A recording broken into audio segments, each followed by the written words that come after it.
ജിമ്മിലേക്ക് പോകാനുള്ള ഇന്നത്തെ രണ്ടാമത്തെ ദിവസമാണ്. അങ്ങനെ ഞങ്ങൾ ജിം ഫാമിലി ജിമ്മിലേക്ക് പോകാൻ വേണ്ടിയിട്ട് ആട്ടവും പാട്ടൊക്കെ കഴിഞ്ഞ് ഇങ്ങനെ മെല്ലെ ഇറങ്ങും കേട്ടോ. ഒരു കാപ്പിയൊക്കെ കുടിച്ച് വണ്ടിയൊക്കെ എടുത്ത് ഇങ്ങനെ ഇറങ്ങി കുറച്ചു ദൂരം അങ്ങോട്ട് ചെന്നപ്പോഴത്തേക്കും വണ്ടീന്റെ എന്തൊക്കെയോ സുന ഇങ്ങനെ കത്തി ഒച്ചയൊക്കെ വെക്കാൻ തുടങ്ങി.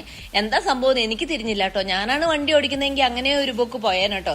ഇവര് പറയുന്നുണ്ട് കേട്ടോ എന്തൊക്കെയോ പ്രശ്നങ്ങളുണ്ട്, തിരിക്കുന്നു. സ്റ്റീറിംഗ് ഒന്നും അങ്ങോട്ടും ഇങ്ങോട്ടും ഇളകാത്തൊരു അവസ്ഥയായിരുന്നു.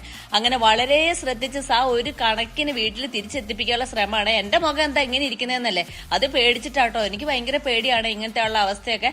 സ്റ്റീറിംഗ് തിരിയാത്തത് കൊണ്ട് എന്താവും എന്നുള്ള പേടിയും ഭയങ്കരമായിരുന്നു കേട്ടോ. അങ്ങനെ ജിമ്മിൽ പോകാനുള്ള സർവ്വ മൂടും പോയതേ. വളച്ചിട്ടൊന്നും വളയുന്നില്ല. 2-3 പ്രാവശ്യം റിവേഴ്സ് ഒക്കെ എടുത്താൽ പിന്നെ കേട്ടോ ഒന്ന് വളച്ച് വീട്ടിലെത്തിക്കാൻ വേണ്ടി പറ്റിയത്. രണ്ടാമത്തെ ദിവസം ഐശ്വര്യമായിട്ട് മെല്ലെ ആടിപ്പറക്കി ഇറങ്ങിയതായിരുന്നു കേട്ടോ. അങ്ങനെ ഇന്നത്തെ ജിം ഫാമിലിന്റെ മുടങ്ങിപ്പോയി കേട്ടോ. എന്നാലും ഞങ്ങളുടെ ലക്ഷ്യത്തിലേക്ക് ഞങ്ങൾ എത്തി. അങ്ങനെ ഞങ്ങൾ ജിം ഫാമിലി ആവാനുള്ള ശ്രമങ്ങൾ ഇങ്ങനെ തുടർന്നുകൊണ്ടിരിക്കുകയാണ്. ഇന്നൊരു ദിവസം പോകാൻ പറ്റിയില്ലെന്ന് പറഞ്ഞുകൊണ്ട് ഞങ്ങൾ നാളെ പോകാതിരിക്കുമല്ലോ കേട്ടോ. ജിം ഫാമിലി ആയിട്ട് ഞങ്ങൾ തിരിച്ചു വരുവേ.